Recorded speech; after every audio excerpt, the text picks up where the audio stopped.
네, 다음은 의문의 변동과 의문 변동 유형에 대해서 살펴보는 시간을 갖도록 하겠습니다. 의문의 변동은 크게 음소가 변화하느냐, 운소가 변화하느냐로 나눌 수 있거든요. 음소는 나중에 자세히 하겠습니다. 교체, 탈락, 첨가, 추가 요 네 가지 유형으로 나눠볼 수 있고요. 운소 같은 경우에는 긴 모음이 짧게 발음되는 단모음화가 있고요. 짧은 모음이 길게 발음되는 장모음화가 있습니다. 한국어에는 소리의 길이, 소리의 장, 단만 운소로 치기 때문에 운소로 간주하기 때문에 그 단모음화, 장모음화 두 가지가 있다는 것을 알아두시면 되겠습니다. 개별 단어의 장, 단음도 있지만 우리 지난 시간에 비분절 음안에서 공부했었죠.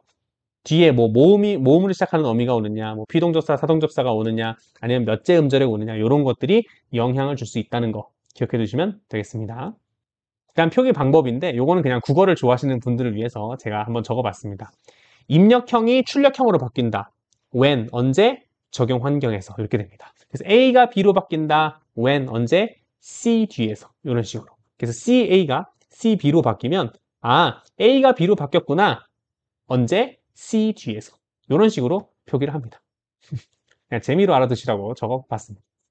자, 그러면 이제 음소의 변동에 대해서 자세히 배워볼 텐데 먼저 그 크게 유형, 여러 가지 유형들 있잖아요. 음운 변동이 정말 다양한데 그것들을 크게 네 가지로 묶으면 요 네 가지에 해당됩니다. 교체, 탈락, 첨가, 축약 이렇게 됩니다.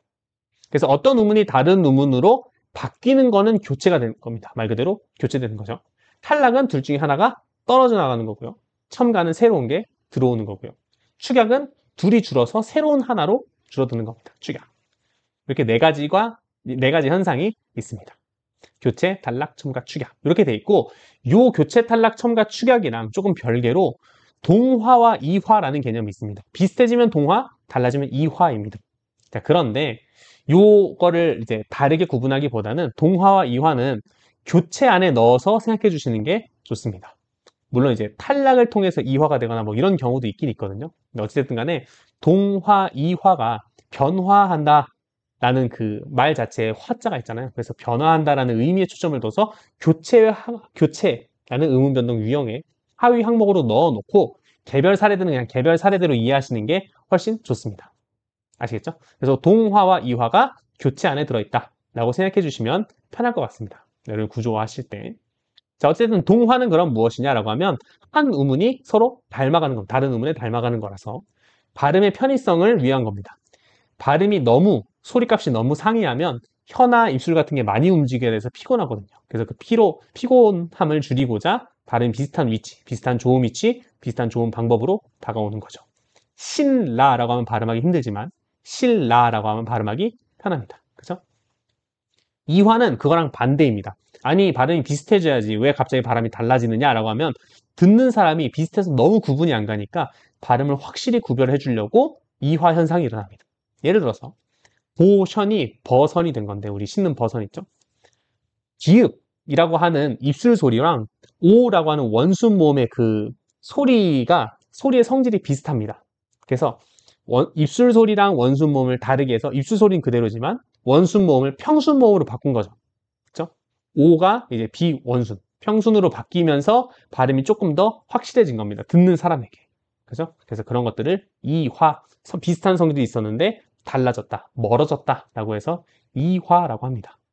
의문이 바뀌었다라는 측면에서 교체의 하위 항목으로 두는 게 좋습니다. 동화와 이화는 교체의 하위 항목이다 라고 알아두시면 될 것 같습니다. 뭐 나머지 뭐 개별 사례들이 있긴 한데 그냥 그때그때 소개해 드리도록 하겠습니다. 자, 그러면 동화의 하위 항목이 있는데 이게 조금 중요합니다. 사실 뭐 말 자체가 어려운 건 아닌데 다양한 종류가 있을 수 있다. 기준에 따라서 종류가 나뉜다 정도 알아두시면 되겠습니다. 자, 먼저 자음이 비슷해지면 자음동화, 모음이 비슷해지면 모음동화입니다.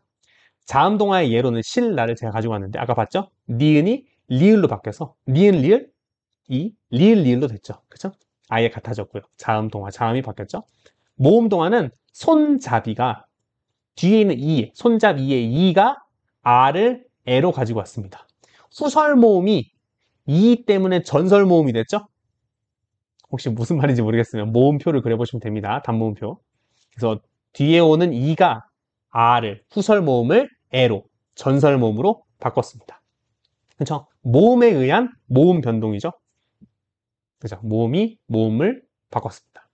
그래서 모음 동화라고 이야기를 하고요. 자, 순행동화, 역행동화, 상호동화는 방향으로 인해서 결정되는 겁니다. 칼, 날, 앞에 있는 게 뒤에 영향을 줬으니까 순행이죠. 그죠? 뒤에 있는 니은이 리을로 바뀌었습니다. 반대로 뒤에 게 앞에 영향을 주는 경우도 있습니다. 앞에 있는 니은이 리을로 바뀌었죠? 신라, 신라. 상호동화는 둘 다 바뀐 겁니다. 독립, 그러면 앞에 받침도 바뀌고 뒷말 첫소리도 바뀌고. 그죠? 기역은 이응으로, 리을은 니은으로 둘 다 바뀌었으니까 상호동화라고 할 수 있고요. 그 변화의 정도에 따라서 완전 동화냐 부분 동화냐로도 나눌 수 있습니다. 완전 동화는 완전히 똑같아진 거죠. 신라, 리을 리을로 바뀌었죠. 신라. 부분 동화 비슷한 소리로 바뀐 겁니다. 완전히 똑같아진 건 아니고요. 종로가 종노가 둘 다 비음이 된 거죠. 그래서 비음이 됐다. 부분 동화. 완전히 똑같아지진 않았다라고 해서 부분 동화라고 하고요. 거리에 따라서는 직접이냐 간접이냐로 나눌 수 있습니다. 직접은 붙어 있는 거예요. 종로 하면 종노. 변화하는 그러니까 영향을 주고받는 의문들이 붙어 있죠. 근데 원격 동화, 간접 동화는 좀 떨어져 있습니다. 손잡이. 비읍이 껴있죠? 아랑 이 사이에 비읍이 껴있 이응은 껴있는 거 아니에요? 초성은 소리값이 없습니다. 아나 이 사이에 비읍이 껴있는데 비읍이 껴있음에도 불구하고 뒤에 있는 이가 앞에 있는 아에게 영향을 준 거죠. 그죠? 멀리 떨어져서도 영향을 준다. 그래서 원격 동화 혹은 간접 동화라고도 이야기를 합니다. 그래서 동화의 종류에 대해서도 살펴봤습니다. 다음 시간에도 좋은 내용으로 살펴보도록 하겠습니다.